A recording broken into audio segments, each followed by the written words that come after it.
Hey y'all, it's Tasha. We are back with another video about Married at First Sight. It's like the song that never ends, right? This show just keeps going and going and going. So now we are at reunion time.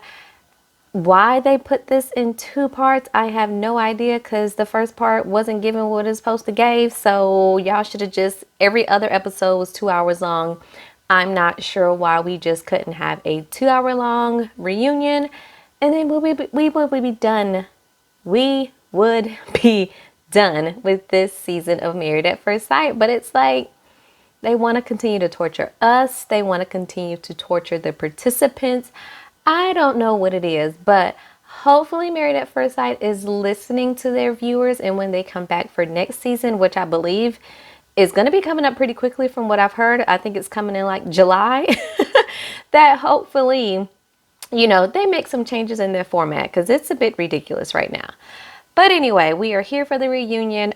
We basically catch up with all the couples pretty briefly, except for Haley and Jacob. They're going to be on the episode that's going to appear next week. The host is Kevin Frazier. I couldn't remember his name last week when I mentioned him in Decision Day, but it is Kevin Frazier. So I'm just going to go through and kind of do couple by couple of the update that they gave us. And again, this reunion, at least this part one, it ain't giving what it's supposed to give, okay? But we're going to talk about it. First up is Bree and Vincent. So Bree, of course, looks gorgeous as usual. Vincent is looking kind of cute. He's lost a little bit of weight. He's growing his hair. So I'm like, okay, Vincent, I'm still not 100% on board with him. Unless he, shares that he has sought some counseling, but he cute enough, They show a cute little boot camp that Vincent had put together throughout the season that they did not show us when the show aired, but it was really cute, and it was a breath of fresh air, and really nice to see Vincent not be so uptight and so worried about being embarrassed, because we saw so much of that during the season, that when he was having fun and being silly with himself, I was like, oh, maybe this is why Bree loves him. Like, this part of him was really cute. So I wish they would have shown that to at least balance out a little bit of the jerk of it all that we kind of saw with him for most of the season. So I'm like, well, yeah, I mean, sometimes we want to see the good stuff, Married at First Sight. We don't want it to be drama all the time, okay? And then as they kind of wrap up the two of them, they play a little quick Spanish game to basically see how many words, phrases, things like that Bree has learned thus far. Cute enough with the two of them. So Virginia and Erik are on my screen, and they show footage that apparently a couple days before the wedding, Virginia apparently had a false positive COVID test, so they almost didn't get married. And I was like, ugh. Hate to say it, but I wish she had COVID, then they wouldn't have been able to get married. Horrible. I don't wish COVID on anybody, so let me stop. But man, I wish there was some way for them not to have gotten married. But, we're past that, and here we are. Kevin asks if all the drinking and partying was an accurate depiction. And she says, I do like to hang out and drink and things like that, but it's never been an issue, and it hasn't been an issue. And I'm looking at both of them like, so even on the reunion, we still gonna play these type of games that y'all are perfect, nothing's, going on, y'all have no major issues. We still playing that game. Because we know we heard the partying and drinking. We heard about it and we saw it throughout the whole season. But now, all of a sudden, it's never been an issue, and it's not an issue. All right, according to both of their faces, they're lying through their teeth, but we will continue. They bring out Erik's mom, and honestly, she really brings nothing to the conversation. She says that she likes Virginia. When she's about to leave, Virginia gets up to, hug her as if they have the perfect mother-daughter-in-law relationship, and I'm not buying it, but okay. Erik and Virginia, really, there's nothing else to talk about between the two of them. They continue to have these goofy, silly, grinny, awkward faces all the time that continue to hide the things that are really going on with their marriage. Like, I'm over it at this point, and I really don't care if they continue to live in La La Land with each other. So, Ryan and Clara, y'all, my note says, these two look a mess. seeing them come on my screen, I was just like, what is going on? Ryan and this mustache, completely horrible, but I guess at least we didn't have to see the hair slick back, gel down, permed, whatever it is, because he had a hat on. And Clara's hair and this dyeing it blonde looks completely horrible. I want them two to just get a little bit of a makeover, because neither one of them are just like, yeah, I need just a little bit of help. Clara, just stop bleaching that hair, girl. Let them dark roots come in, because this blonde, it ain't it. It ain't it, boo. But when they kind of talk about the whole her situation of, you know, afraid to fall in love with someone and they won't love her back. And she claims that, you know, when she read the letter, if you remember, Ryan gave her a letter right before they got married, that she was able to read in her bridal suite before walking down the aisle.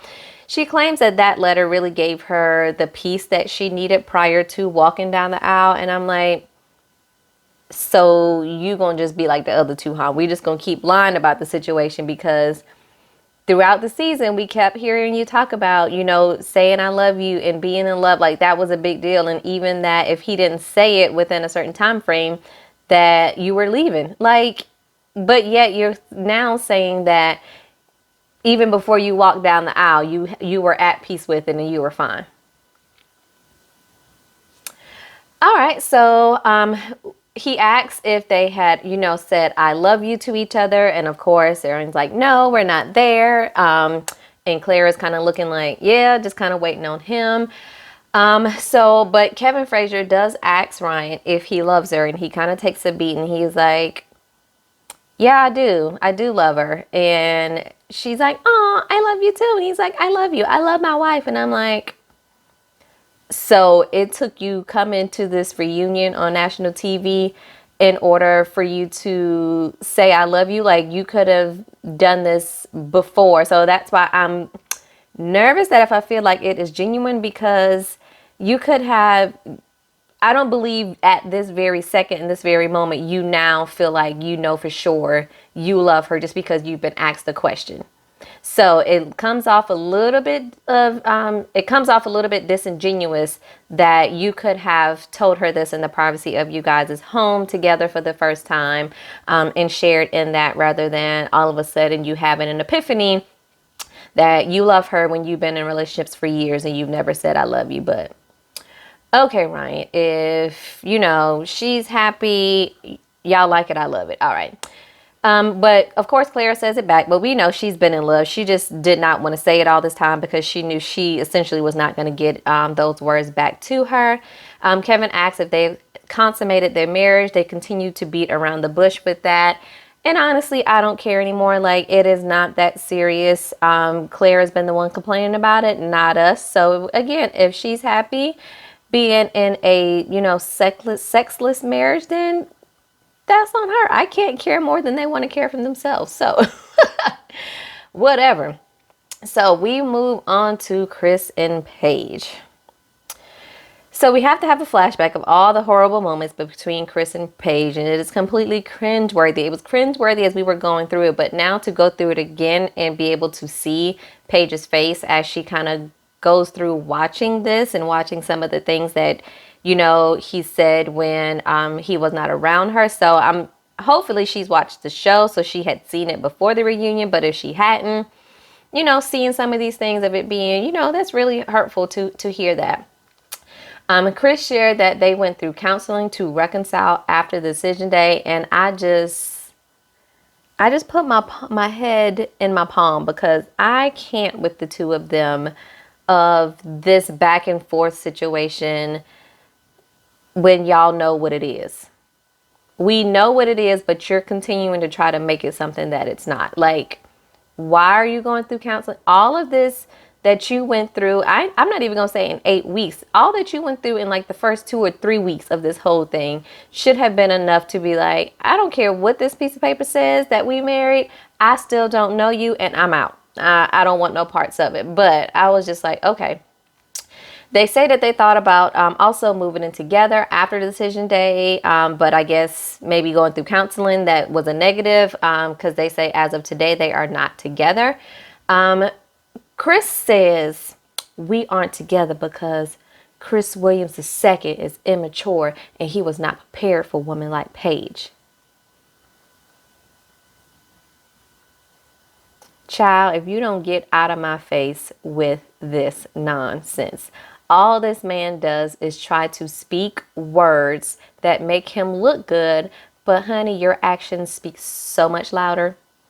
You had plenty of time to correct your actions and reflect on what you said and did, but you kept being an asshole. So now all of a sudden we're supposed to believe I've reflected on myself and Chris Williams II was trash and he was a jerk.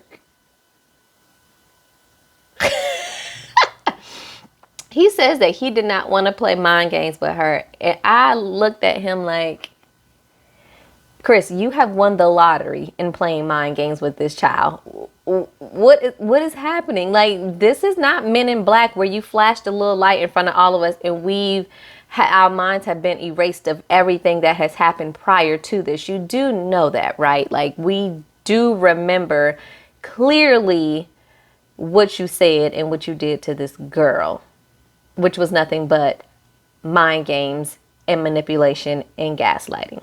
Okay? All right. So Paige basically then has to see the conversation that Chris had with Pastor Cal. He basically boils down to that Married at First Sight has, it's Atlanta. You have access to, Black queens, white queens, Mexican queens, and this is what y'all chose for him. So basically, calling her ugly.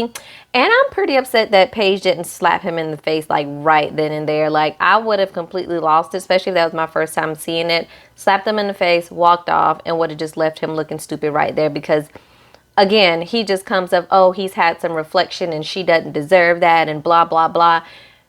So you didn't realize that before you let that evilness spill from your mouth. Okay. He says he repent making those comments. He said he's repent that to, her friends and family. And I don't know if I really recall him telling her that he's sorry, but her friends and family. But basically saying, he's sorry. And again, I don't buy it because you continue to make hella irresponsible and crazy comments the whole entire season. Paige says she does regret being intimate with him so many occasions, and when asked why she kept doing it, all of a sudden neither one of them want to talk about it anymore. It was both of their decision. It's not just all him, it's me as well. And it's like, we know you played a fool in this too, boo-boo, but it just kills me that so much goes on and then all of a sudden nobody wants to talk about it, because then he's asked, when he found out about the pregnancy, and he says he didn't find out until after the marriage. He's asked if he was still in love with, his ex-fiancée Mercedes at that point. He says he can't answer that because, Paige is sitting here. And I'm just like, but you've done all this other disrespectful things to her. Why all of a sudden now have you grown a conscience? You brought all this stuff to us on the TV screen. So I'm going to need you to answer to all of this stuff here on this said TV screen. I don't get it. There is no privacy anymore because you have invited us into this whole situation. So spill the beans. Although we know the answer to these questions. We know he probably knew about the pregnancy beforehand. We knew that he was still in love with Mercedes, and I feel like he was essentially doing this whole married thing to make Mercedes jealous and then possibly her want him back. They talk about Paige meeting up with Pastor Dwight and how Chris had an absolute tantrum about it. If y'all remember that, really it kind of exploded on social media after that kind of went down. He says that, it'll take a lot of work to mend the relationship with Pastor Dwight, but, he doesn't see that happening, especially not right now. But he believes that, if you're going to speak to another man's wife, you need to reach out to that man before you go to his wife. And again, Chris, y'all are husband and wife on paper only because you never treated this woman like a wife, not one day of this marriage. Literally not one day. Because if you remember at the reception, he was talking cash crazy to her bridesmaids. So there was not one day that you treated this woman like a wife. So please, let's not go there. Okay. Pastor Dwight then walks in. Surprise, surprise. Chris is immediately bothered. And Pastor Dwight says he kind of pulled back with Chris when he realized Chris wasn't really receiving the information that he is sharing. We've seen that a thousand times. Chris says that, you know, he felt some kind of way because Pastor Dwight really diminished Mercedes in order to build up Paige, as if he didn't tear down Paige every opportunity he got to build up Mercedes. So I'm like, again, Chris, make it make sense, because you did the exact same thing that you're claiming Pastor Dwight did to you. But if we want to do it that way, okay. Pastor Dwight says that Chris does not like correction, and that is absolutely correct. We saw that anytime somebody came at Chris to tell him he did something wrong or to say anything that wasn't completely positive of what he wanted to hear, he acted like a 3-year-old throwing a tantrum. So Pastor Dwight is absolutely correct. I mean, I'm not necessarily a Pastor Dwight fan, but he ain't lying here, Chris, because that has been apparent since day one. But Pastor White continues to try to talk to Chris. Chris continues to try to overtalk him. He starts cussing. He starts getting all hype in the chair where Paige got to stand up kind of in between the two of them. Although Pastor White is just continuing to sit in the chair as if he's not bothered, Chris is the only one getting bucked like he is really about to fight somebody on TV. He's cussing. He walks out. Meet me in the parking lot. You know, that's what you want to do. So now we fighting in parking lots that, you know, aren't they both over 30 or close to 30? That's what we doing. That's what we doing. Okay. All right. So Chris, I see absolutely nothing has changed except for your haircut. So let's move on. So we did see in this reunion as well, all the girls got together and did a little scene, talk about the bond that they established and starting the show. They shared that they were able to kind of give each other advice because they were going through it together, and they were texting a lot back and forth. They then show that when they got together in the beginning, if y'all remember, the girls got together and they kind of had, you know, drinks, and that's when they kind of talked about lingerie and stuff. And how Clara was so open to talking about lingerie and sex. And she was like, oh, I would hate if they would pair me with someone that, you know, was not open about this kind of stuff. And I was just like, and that's exactly what you got. If you recall yourself saying that, that's exactly what you got in Ryan. So funny, because she just continues to, again, acts like he is the perfect thing that's happened to her. But yet he continues to do a lot of things that she doesn't like or doesn't want in a mate. But y'all like it. I love it. But they shared they also went to, they all went to Mexico on vacation together. Minus Clara. She couldn't make it for whatever reason. So it seems like they've built a real budding friendship between all of them. To me, it doesn't seem like they really all mesh well, just looking at personalities. But maybe, you know, once they get together and they let their hair down, it's a totally different scene from what we see them on TV. But anyway, next week is going to be part 2 of this reunion, which again, I'm like, oh, we could have just gotten this all over with today, because I'm really excited to not have to see these couples on my TV screen anymore. I mean, any of them. Yes, Briana and Vincent is probably the one I can tolerate, but even, of course, because Vincent gets on my nerves, like, I'll be thankful not to see, you know, any of them on my screen anymore. I did go look on Instagram and I decided to follow Briana. We'll see, you know, what she posts and how things shake out. But of course, when you do that, it suggests the other castmates for you to follow. And I'm like, nah, no, thank you. No, thank you. But y'all, we'll be back one more time next week. We'll see what the reunion next week brings. I'm not sure if that'll still be 1 hour, as well as we still have to go through Haley and Jacob. And I believe all the couples actually get together and sit and chat as well. So we'll see how that goes. We'll be back with one more video, y'all. And then season 12 is a wrap. Yay. Let's talk about it below. Let me know how you guys felt. Are y'all following any of the other individuals on IG or any other social media? Have y'all seen anything? I know I also did see that, like, Jacob made some comment recently, basically saying something about there's no racism and basically looking like a Trump supporter. So yeah, I wasn't a fan favorite of Jacob anyway, so I was like not surprised there. But it's funny what's now coming out of the woodwork. So let's chat below if y'all know some other tea that we should all be sipping on that we don't know about the chat, okay? Chat with y'all later. Peace.